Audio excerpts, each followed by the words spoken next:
नमस्कार, माय महानगरच्या लाईव्ह मध्ये मी वैभव पाटील आपलं स्वागत करतो। आपण सध्या आहोत आझाद मैदानाच्या मागच्या बाजूला, ज्या ठिकाणी आपण पाहतो समोरच हे आपल्याला पाहायला मिळतं चर्चगेट स्टेशनच्या दिशेने जाणारा हा रस्ता आहे आणि कालाघोडा आपण पाहायला गेलं तर पुढे गेटवे ऑफ इंडियाच्या दिशेने जाणारा रस्ता आणि दुसरीकडे आपण पाहायला गेलं तर हा चर्चगेटच्या दिशेने जाणारा रस्ता, मेट्रोच्या दिशेने जाणारा रस्ता समोर आपल्याला पाहायला मिळत आहे।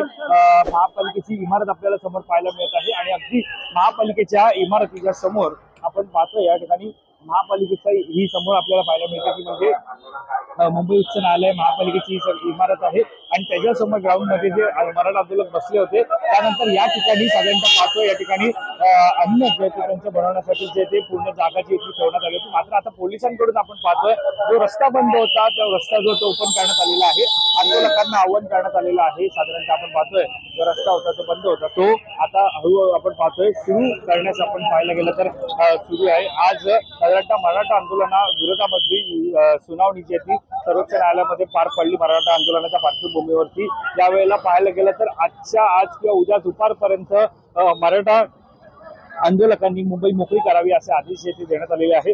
नेमके काय आदेश आहेत ते सुद्धा आपण पाहतो। साधारणतः सध्याची ही परिस्थिती पाहतो, मुंबई पोलीस हे सगळ्या आपल्याला पाहायला मिळतं पूर्णपणे रस्ता ते क्लिअर करताना आपल्याला पाहायला मिळतं। सध्याची आजची एकंदरीत पाहायला गेलं तर जी सुनावणी जी पार पडली त्याच्यामध्ये प्रमुख मुद्दे कुठले होते ते पाहणार आहोत। मराठा आंदोलकांना रस्ता रोको करण्याचा अधिकार आहे का असा सवाल हायकोर्टाने विचारला होता।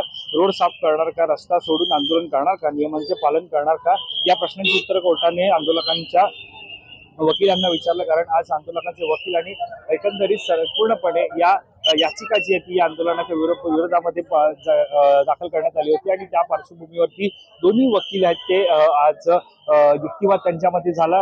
सुनावणी जी ती पार पडली आणि एकंदरीत या सुनावणी अंती पाहायला गेलं तर आंदोलकांची ट्रक ठिकाणं अडवली जात आंदोलनाची ट्रक ठिकठिकाणी अडवली जात आहे। आंदोलकांसाठी त्यात जेवण आणि इतर साहित्य आहेत। आंदोलकांच्या पाण्याने भरलेले ट्रक आझाद मैदानात आहे, मग पाण्याचे ट्रक कुठे अडवला कोर्टाचा सवाल। साधारणतः आपण पाहतो पोलिसांकडून मनोज जरांगे पाटील यांचा व्हिडिओ जो तो प्ले करण्यात आलेला आहे गाडीमध्ये आणि त्यांचा आवाज स्वतः या मराठा आंदोलकांना ऐकवला जात आहे, ज्यामध्ये मनोज जरांगे पाटील नेमकं काय म्हणाले होते आंदोलकांना ते पोहोचावं यासाठी ते पोलिसांकडून सुद्धा तशा प्रकारची जनजागृती जी आहे ती मोबाईलच्या माध्यमातून केली जात आहे, ज्याच्यामध्ये मनोज जरांगे पाटील यांनी स्वतः बनवलेला व्हिडिओ जो आहे तो लावला जात आहे आणि आपण पाहतोय वाहनं जे ते हळूहळू रस्त्याच्या कडेला येतात आणि वाहतूक सुरू होत आहे। साधारणतः आपण पाहतोय सध्याचे दिवस पाहायला गेले तर मुंबईकरांसाठी महत्वाचे आहेत, कारण गणेश उत्सवाच्या पार्श्वभूमीवरती ज्या सुट्ट्या होत्या त्या आता सुट्ट्या संपलेल्या आहेत आणि आज सोमवार आजपासून पाहायला गेलं तर मुंबईचं जनजीवन जे ते पुन्हा एकदा सुरू झालेलं आहे। सुट्ट्यांवरती असलेले कोकणवासी असतील ते पुन्हा एकदा मुंबईत येत आहेत आणि साधारणतः सकाळपासून पाहायला गेलं तर कर्मचारी सुद्धा या सीएसएमटी स्थानकामध्ये असलेल्या परिसरामध्ये त्यांचं जे ऑफिस आहे त्यामध्ये परिसरामध्ये सुद्धा कर्मचारी मोठ्या प्रमाणात दाखल झाले आणि आता आज जी सुनावणी पार पडली या सुनावणी अंती तातडीनं मुंबई मोकळी करा अशा प्रकारचा आदेश जो तो कोर्टाचा आहे आणि या सगळ्या पार्श्वभूमीवरती सरकारकडून सुद्धा आता तशा प्रकारची पावलं उचलली जात आहे। यापुढे आपण पाहतोय पाण्याने भरलेले ट्रक आझाद मैदानात आहेत, मग पाण्याचे ट्रक कुठे अडवता असा सवाल सुद्धा कोर्टाचा आहे।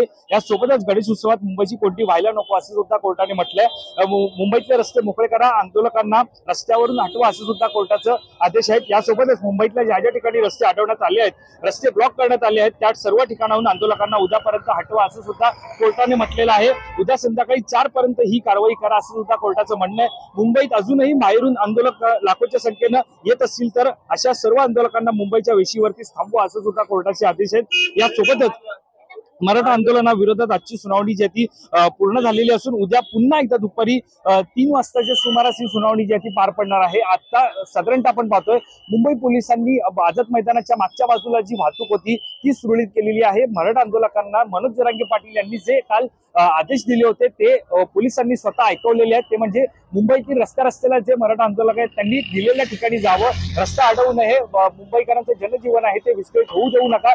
मराठा आंदोलकांनी तशा प्रकारचा प्रतिसाद दिलेला आहे। पोलिसांनी सुद्धा त्यांना ज्या प्रकारे सांगितलं होतं की रस्त्याच्या कडेला जा, त्यानुसार पोलिसांना सुद्धा मराठा आंदोलक एकीकडे प्रतिसाद देताना साथ देताना आपल्याला पाहायला मिळत आहेत। मात्र सद्यस्थितीत ज्या प्रकारे मराठा आंदोलक मुंबईमध्ये दाखल झालेले आहेत ती परिस्थिती सध्या हाताबाहेर जात आहे का असा सवाल जो आहे तो कोर्टाकडनं उपस्थित केला जात होता। या प्रकारे जी सुनावणी पार पडली, एकंदरीत यानंतर आता जी सुनावणी झाली साधारणतः आपण पाहतोय या ठिकाणी सध्या ही पोलिसांची वर्दळ आपल्याला पाहायला मिळते। दुतर्फा वाहतूक जी आहे ती पुन्हा एकदा सुरू झालेली आहे।